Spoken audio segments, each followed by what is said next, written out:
What's going on, everybody? It's Dylan from the Bottom Line View back again for your Sunday Night Football recap. Tonight we had the Carolina Panthers take on the Seattle Seahawks in Seattle on December 4th, 2016. And although it wasn't that great of a game, we do have some talking points to talk about. Carolina ended up losing this game 40-7. So we're going to go over stats, and then we're going to go over the teamwork of both teams. For Carolina, Cam Newton was 14-32, 182 yards and a touchdown. Derek Anderson was 0-for-1 and 1 interception. We'll talk about why that's on there in a second. Jonathan Stewart, 11 carries for 50 yards. We had Ted Ginn Jr., 5 receptions, 80 yards and a touchdown. And Devin Funchess with 2 receptions at 44 yards. Not much going on there for the offense of Carolina. For Seattle, we had Russell Wilson, who was 26 of 36, 277 yards, 1 touchdown and 1 interception. We had Thomas Rawls going back, big boy, 15 carries, 106 yards, and 2 touchdowns. We had Tyler Lockett. He technically had a carry. It was a backwards pass, so Russell Wilson doesn't get the throwing yards, and Tyler Lockett doesn't get the receiving yards. It's a rush, technically. It was 1 carry, 75 yards, and a touchdown. Jermaine Kearse had 5 receptions for 68 yards. Doug Baldwin came in with 7 receptions for 65 yards, and Jimmy Graham, 6 receptions, 63 yards, and a touchdown. So there are a couple of things to talk about in this game. We saw how dominant Seattle could be on offense. You know, Thomas Rawls is back, and that's one of the biggest things for Seattle is to get that running game going. They haven't had a run game all year. Christine Michael got released a couple of weeks ago, and they thought he was going to be the thing to go because Thomas Rawls has been out. And he came back a couple of weeks ago, started to get in the groove, and now this week, 15 carries, 106 yards. The man's a beast. I talked a lot about him last year. I thought he was a great running back, a great addition. I thought he was going to be a superstar, and just much like David Johnson, with his runs. And he's starting to show that back again this week. He got injured last year at the end. I believe it was in the playoff game. So, we were looking forward to seeing the guy back, and I'm glad he's back, because I was talking about it with all y'all last year, Johnson and Rawls in that same division are going to be coming back up, so check out for that. That's going to be a banger right there. So that was going well for him. Wilson is finally 100%, healthy. He is not injured. He doesn't have the foot injury or the knee injury anymore. He's 100% ready to go, and the last 2 weeks he's been running a lot. I think he had about 40 yards, somewhere around there, 35, 40 yards rushing tonight. Not as much as the 80 he had against Tampa Bay last week, but he's getting the rushing game going, and that's a good thing. The offensive line, they're looking a lot better. They probably had their best game of the year, to be honest, this week. They've been sketchy at times. Of course, there's been so many people having to be replaced because of injury, and that's always critical and crucial to a season. You can't really have no offensive line and win football games, or at least go far in the playoffs. That's just not something that we want to have there. So for Russell Wilson, that was a key thing, was to get the offensive line going, let them have the blocks, and find guys down the field. He was very accurate. Of course, the 26-36, not bad. Pretty good. Found his main receivers a lot. Kearse had 5 receptions. Baldwin had 7. Graham, who is a big-time receiver, we always talk about him. He was struggling last year a lot in Seattle. He's getting his groove back this year, and he got 6 receptions and a touchdown. So look out for that, man. For Carolina, they were very, very stubborn. They just didn't have anything going for them. 4-17, very struggling coming into this game. They played a pretty good game last week against Oakland, at least in a part-time way, and sometimes in that game they were doing really, really good, and sometimes they just didn't care, and they came back from a 21-point deficit and then lost it. So that wasn't really good for them. Cam Newton, he usually is a good quarterback. He didn't really have that many plays tonight. He threw 1 deep bomb to Ted Ginn in the second quarter. That gave him a lot of life. Let's go ahead and talk about this first quarter real quick. It's 2 interesting facts.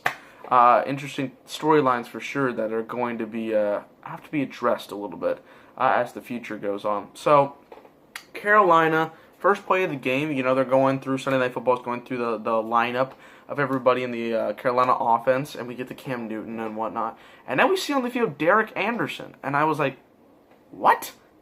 You, what? Are you serious? So Derek Anderson is on the field, and it's not like Cam Newton is out of the game or he injured himself in pregame. No, he's 100% healthy. So what happened was this. Derek Anderson rolls out looking for Mike Tolbert. Tolbert doesn't really turn around in enough time. He kind of sees it when it happens, but it hits Mike Tolbert's arm and falls right into the Seattle defender's hand for an interception. I was like, are you kidding me? Are you serious? Wow. First play of the game, you have Derek Anderson come in as a starting quarterback. Yeah, Derek Anderson got the start tonight.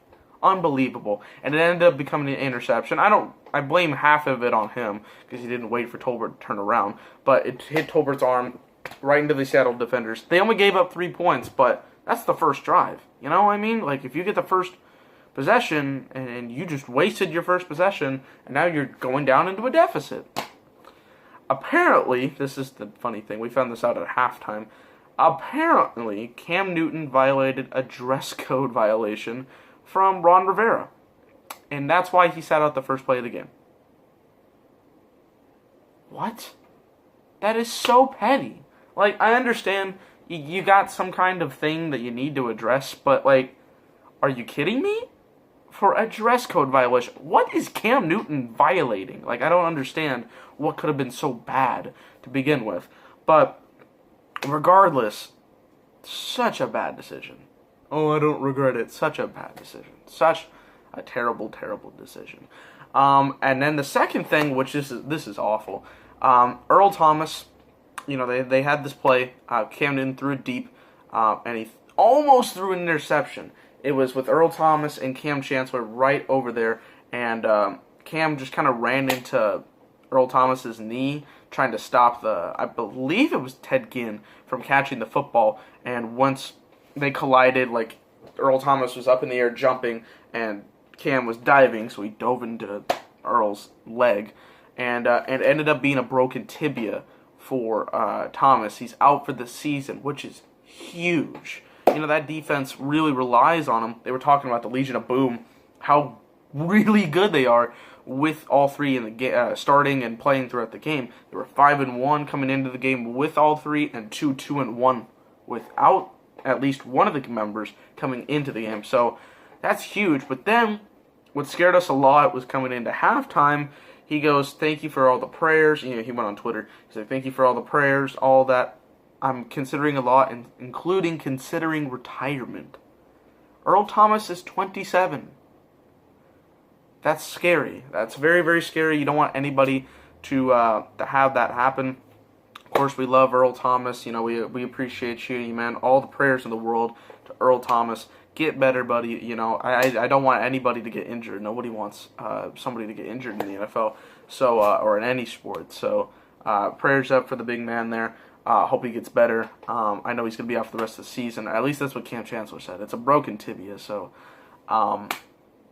yeah. It's just, it happens. You know, accidents happen. You never want to see that go down, and we're going to pray for him. Hopefully that gets better for him. But looking for these two teams going forward, of course, Carolina Panthers are pretty much eliminated from contention. They're technically not mathematically, but physically they are. They did not really play all that well. No real guys really showed up. Ted Ginn was good, but this team obviously has had so many flaws throughout the season. Their offensive line, along with Minnesota, has been atrocious all year, and that goes down to injuries. Carolina they kind of fell off the board. They never really got back on the surfing board after the Super Bowl performance. So give credit where credit's due. There is no credit to give. Carolina has fallen to 4-8. They will probably not be making any kind of playoffs. Now Seattle is now 8-3-1. They got a lot rolling. They'll probably win their division, considering nobody else in their division wants to be playing professional football right now.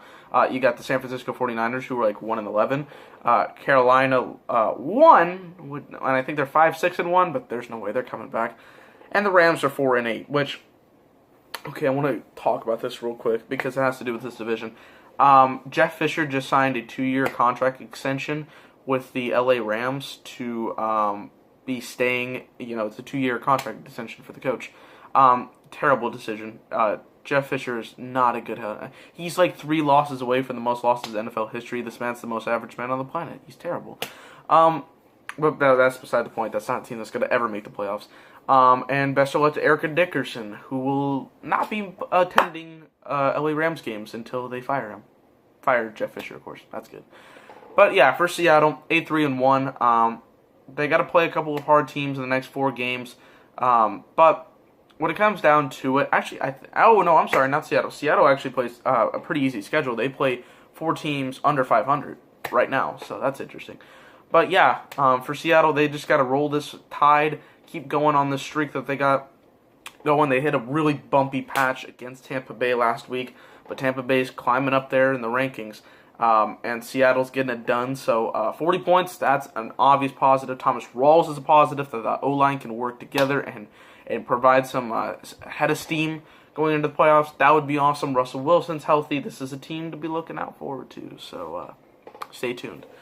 But yeah, that's going to do it for the Sunday Night Football recap between the Carolina Panthers and the Seattle Seahawks. If you guys enjoyed, Gronk, spike the like button. Also, big prayers to my man Gronk, who's going to be out for the year as well. That's, again, never a good situation. Comment below your thoughts on the Sunday Night Football recap. What are the Seattle Seahawks going to do? Where did Carolina go from here? What is their next rebuilding process, or what do they got to do? Subscribe to the Bottom Line View for the most... Subscribe to the Bottom Line View for the best sports and wrestling content on the planet. That should be in my head all the time. I don't want to mess that up. But I appreciate all the support and the love that you guys have been giving us. The subscriber rate is going up off the roof, so we appreciate that. Keep that going. We got some NFL videos coming up in the near future talking about what's going to happen in the last 4 games of the season, who's going to win each division, how we're going down, and then once Week 17 is over, me and Mitch will have separate NFL playoff prediction videos, because we always like to do it a little bit different. I picked the Super Bowl champion last year in the matchup, so we'll see how that goes. But yeah, it's going to be very interesting. So yeah, thank you guys for watching. Peace.